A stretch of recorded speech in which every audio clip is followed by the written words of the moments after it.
Nous allons parler du bio dans un instant. Pourquoi ? Eh bien parce que les chiffres sont tombés hier, plus 12% des ventes en 2015, et même, paraît-il, plus 20% depuis le début de l'année 2016. Quels sont les produits bio les plus achetés ? Les œufs, les fruits, les légumes, le pain, les produits laitiers. Est-ce que les prix vont baisser ? C'est l'une des questions que je vais poser dans quelques instants. Le bio, vous en achetez ou pas ? Parce que c'est trop cher. Vous n'hésitez pas à témoigner. 3216 rmc.fr. À tout de suite. 6h43, votre invité Jean-Jacques Didier Péréol, le président de l'agence bio. De l'agence bio, organisme en charge de la promotion de l'agriculture biologique en France. Didier Péréol, bonjour. Bonjour. Vous êtes aussi président d'Equibio. C'est une société qui produit des biscuits, des pâtes, du riz, des céréales bio basées à Pogres, c'est en Ardèche. Oui, c'est ça. C'est ça ? Je ne me trompe pas. Bon. Non. Le marché du bio est en très forte croissance en France. Je le disais, plus 12% l'année dernière en 2015. Et paraît-il, plus 20% depuis le début de l'année. Vous confirmez ? Oui, on constate ce début d'année 2016 une belle évolution de cette consommation de produits bio et je crois que toute la profession peut se réjouir de cette belle progression. Ça c'est de façon durable aussi que depuis quelques années la consommation de produits bio évolue de façon positive, de façon importante. Donc c'est un encouragement pour tous ceux qui sont dans ce métier-là depuis de nombreuses années et qui œuvrent pour faire connaître une qualité de production bio. Alors, on va parler de la qualité de production. Je rappelle que les produits bio les plus achetés sont les œufs, les fruits et légumes, le pain, les produits laitiers. La filière agroalimentaire bio est la plus contrôlée en France. En moyenne, le prix du bio, je vais revenir sur les contrôles. En moyenne, le prix du bio est de quoi ? 15 à 25% plus cher un produit bio et 15 à 25% plus cher ? C'est très variable d'un produit à un autre, mais je dirais juste préciser que déjà les produits conventionnels sont pas vendus au prix normal, donc c'est pas le prix de référence, mais c'est ce qu'on peut constater. Non mais attendez, là je comprends rien à ce que vous me racontez, là, Didier Péréol. Est-ce que les produits bio sont plus chers que les produits conventionnels ? Ah bah oui, c'est normal. Combien ? 15, 20% ? Oui, de ce ordre-là, oui, à peu près, oui. Pourquoi ? Ah ben pourquoi ? Parce que déjà la production bio mérite plus d'attention, plus de main d'œuvre et est soumise à des cahiers des charges. Déjà on paye le contrôle pour être en bio, ce qui est pas tout à fait normal. Il y a de nombreuses charges et puis les coûts indirects d'une agriculture aujourd'hui conventionnelle ne sont pas les règles du jeu qui sont à constater. Ça veut dire les prix d'un produit, par exemple quand on pollue l'eau et quand on doit retraiter derrière et puis vous avez de nombreux coûts indirects qui sont à la charge de la production bio et on part pas sur les mêmes bases. Oui, vous partez pas sur les mêmes bases. Didier Péréol, donc c'est un peu plus cher. Est-ce que les prix vont baisser ?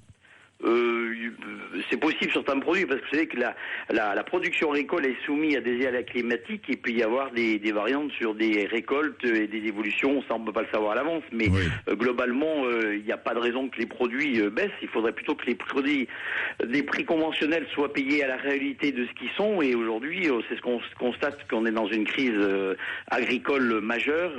Les agriculteurs ne gagnent pas leur vie, donc ça c'est pas correct déjà dans les... Est-ce que les agriculteurs bio gagnent leur vie ? Oui. Mieux ? Oui. Bien. Alors, Didier Péréol, ça, ce sont les prix. Les produits bio. Est-ce que les produits bio que nous consommons en France viennent de France ou sont importés ? Alors, en majeure partie, bien sûr que la production française, l'agriculture française s'est beaucoup développée ces dernières années pour répondre à la demande du consommateur.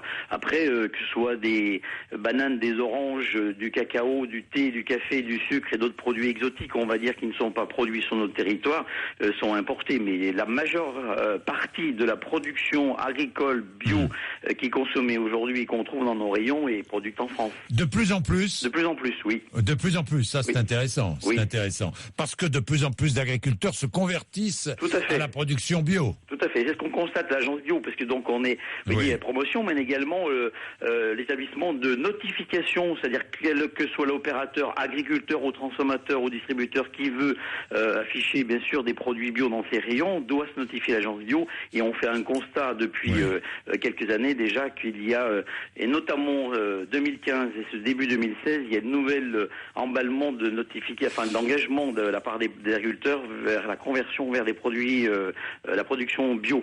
Bien, le label AB, qui est un label français. Oui, ça c'est le label qui est détenu par le ministère de l'Agriculture biologique. C'est un petit logo. Ce label, est-ce que les contrôles sont réguliers? Est-ce que le consommateur peut être certain lorsqu'il achète AB, un produit certifié AB, qu'il achète un produit bio? Oui. Oui, il est contrôlé à toutes les étapes, c'est-à-dire que l'agriculteur est contrôlé par un organisme qui est agréé par le ministère de l'Agriculture.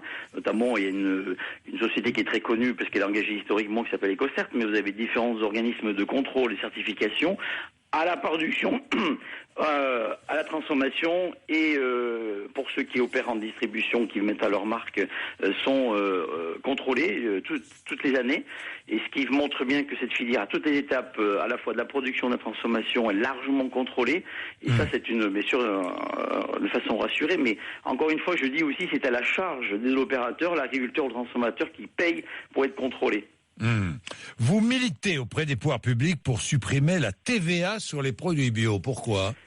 Donc ce serait un juste retour pour ceux qui produisent propre, je dirais, et qui ne sont pas qui entraînent pas des problématiques de pollution de l'air ou de l'ensemble de la chaîne de la production aujourd'hui, parce que je viens de l'évoquer, le paiement, le fait d'être en agriculture citoyenne entraîne des coûts de contrôle et le surcoût production parce qu'il y a plus de main-d'œuvre et puis il y a des techniques de production. Vous payez le contrôle, vous payez le contrôle, et puis je rappelle qu'en mangeant bio, on développera aussi moins de maladies. Ah, ça c'est certain. Aujourd'hui, il y a de nombreux médecins et grands professeurs qui l'attestent, qui constatent de nombreuses maladies de notre civilisation qui progressent, et ça, le lien entre notre alimentation et la santé est largement établi, et qu'on devrait y travailler un peu plus au niveau de nos pouvoirs publics aujourd'hui, ça c'est certain. Merci Didier Péréol, merci beaucoup. Bonne journée, merci, au revoir. Vous appelez, bonne journée.